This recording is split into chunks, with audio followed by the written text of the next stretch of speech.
Kita semua tahu ceritanya kan, kalau lagi bersaing, yang paling besar, yang paling kuat, ya biasanya dia yang menang. Tapi pernah nggak sih kita mikir, gimana kalau ada cara lain?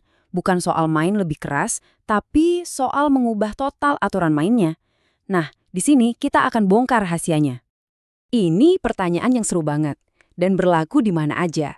Di bisnis, olahraga, bahkan di medan perang. Gimana caranya si kuda hitam, si underdog, bisa menang lawan raksasa? Ternyata, jawabannya bukan soal otot atau modal. Jawabannya ada di dalam kepala kita. Sebuah cara berpikir yang sama sekali beda, yang sering banget dilewatkan oleh para pemain besar. Gini deh, biar gampang, bayangin kita lagi di atas perahu. Ada orang yang kita sebut pemikir konvensional. Dia bakal fokus mendayung, sekuat tenaga, lebih keras, lebih cepat, pokoknya hajar terus. Tapi ada tipe orang kedua, si pemikir ulung. Dia malah berhenti mendayung. Terus apa yang dia lakuin? Dia pasang layar. Dia lihat ada angin, sebuah kekuatan yang diabaikan total sama si pendayung, dan dia pakai itu buat melesat jauh di depan. Kuncinya bukan kerja lebih keras, tapi kerja lebih cerdas. Jadi, apa sih sebenarnya keunggulan seorang pemikir ulung ini? Lupakan deh soal kerja lebih lembur atau punya budget marketing lebih gede. Ini bukan tentang ngalahin lawan di permainan mereka. Ini tentang satu manuver cerdas yang bikin semua strategi lawan jadi nggak relevan lagi. Dan kalau kita lihat ke belakang, ke sejarah, pola ini tuh ada di mana-mana. Genghis Khan nggak mau adu kuat lawan kesatria Eropa yang berbaju zirah. Dia pakai pemanah berkuda yang lincah dan gesit. Scipio Africanus nggak nyerang Hannibal dari depan. Dia serang jalur logistiknya. Sampai ke olahraga deh, Dick Fosbury bisa menang medali emas bukan karena lompatannya paling tinggi, tapi karena dia nemuin cara lompat yang bener-bener baru, membelakangi mistar. Mereka semua nggak ngikutin aturan, mereka bikin aturan baru.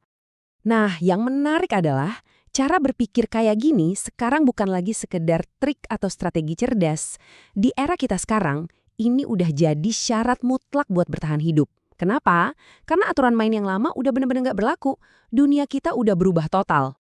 Coba deh lihat seberapa gilanya kecepatan bisnis sekarang. Dulu, Walmart butuh 27 tahun buat dapetin pendapatan 30 miliar dolar. Amazon cuma butuh 16 tahun. Dan Google lebih gila lagi, cuma 13 tahun. Artinya apa? Nggak ada lagi yang namanya pemain lama yang aman. Pesaing baru bisa muncul entah dari mana dan jadi raksasa dalam sekejap mata. Dan ini fakta yang benar-benar menyubah segalanya. Di planet ini ternyata lebih banyak orang yang punya akses ke ponsel daripada ke toilet. Ini bukan sekedar data aneh, ini revolusi. Informasi yang dulu jadi senjata rahasia perusahaan besar sekarang ada di genggaman kita semua. Kekuatan itu pindah tangan dari penjual ke pembeli, dan itu mengubah segalanya. Oke, jadi kalau aturan lama udah nggak relevan, buku panduan yang barunya gimana? Nah, ternyata ada playbook baru. Ada 5 strategi inti yang dipakai para pemikir ulung buat menang di zaman sekarang. Yuk, kita bedah isinya. Gini, pedoman lama itu isinya soal efisiensi, skala ekonomi, best practice, pokoknya gimana caranya jadi lebih baik sedikit. Tapi pedoman yang baru beda total. Ini bukan tentang jadi lebih efisien, tapi tentang jadi lebih licik dalam artian strategis. Ini tentang manuver-manuver yang gak kepikiran sama lawan. Bukan perbaikan kecil-kecilan, ini revolusi cara berpikir. Ini dia kelima strategi utamanya. Ada bergerak cepat ke medan perang baru, mengkoordinasi yang tak terkoordinasi, memaksa pertempuran dua front, menjadi baik, dan menciptakan sesuatu dari ketiadaan. Masing-masing ini adalah cara cerdas buat ubah permainan. Kita nggak akan bahas semua, tapi kita lihat 2 contoh brilian yang bakal bikin kita mikir. Kita ambil contoh strategi memaksa pertempuran dua front. Blue Nile, penjual berlian online, ini jenius banget. Mereka menciptakan dilema yang mustahil buat toko perhiasan tradisional. Pilihannya cuma 2, dan dua-duanya jelek. Pilihan pertama, jual berlian online lebih murah. Tapi, itu bakal ngerusak bisnis toko fisik mereka sendiri. Pilihan kedua, ya udah nggak usah jualan online. Tapi itu artinya mereka nyerahin seluruh pasar digital ke Blue Nile. Ini jebakan yang sempurna. Mau pilih A atau B, mereka tetap kalah. Terus ada strategi bergerak cepat ke medan pertempuran berikutnya. Lihat deh apa yang dilakuin Rosetta Stone. Pesaingnya sibuk perang harga jual software belajar bahasa seharga $30, tapi Rosetta Stone nggak mau ikutan. Mereka mengubah total medan perangnya. Mereka bilang produk mereka itu bukan software, tapi sebuah pengalaman imersif yang setara dengan tinggal di luar negeri. Harganya $300. Tiba-tiba, boom! Mereka nggak punya pesaing sama sekali di level itu. Oke, kita udah lihat strategi-strategi canggihnya. Tapi pertanyaan besarnya adalah, gimana caranya mereka bisa kepikiran ide-ide kayak gitu? Ternyata ini bukan sihir atau bakat dari lahir. Ini soal kebiasaan berpikir. Semacam software di otak kita yang sebenarnya bisa kita semua latih untuk melihat dunia dengan cara yang berbeda. Ada 5 kebiasaan mental utama yang jadi alat tempur mereka. Ada perjalanan waktu mental, menyerang sistem yang terhubung, menggeser bingkai pikir, pola pikir disruptif, dan membentuk persepsi. Masing-masing ini adalah alat yang kuat banget. Coba deh kita dalami salah satu yang paling fundamental.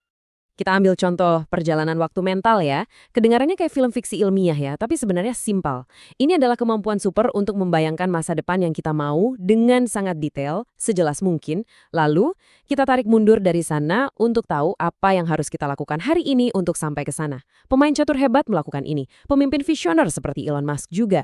Dia membayangkan dunia yang pakai tenaga surya, lalu mundur ke belakang dan, oke, berarti saya harus bangun Tesla. Dan inilah poin terpentingnya. Menjadi seorang pemikir ulung itu bukan bakat lahir. Ini adalah sebuah keahlian, sebuah skill yang bisa dilatih.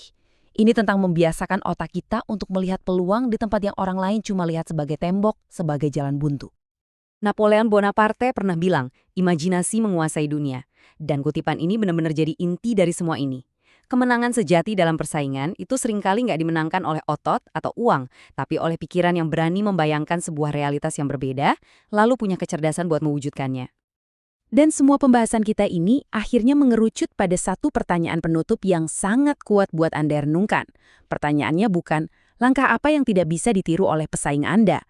Tapi, langkah apa yang tidak akan mereka tiru? Mungkin karena mereka anggap remeh, atau mereka nggak paham, atau bahkan karena langkah itu justru akan menghancurkan model bisnis mereka sendiri. Temukan jawabannya, karena disitulah letak kemenangan Anda yang sesungguhnya.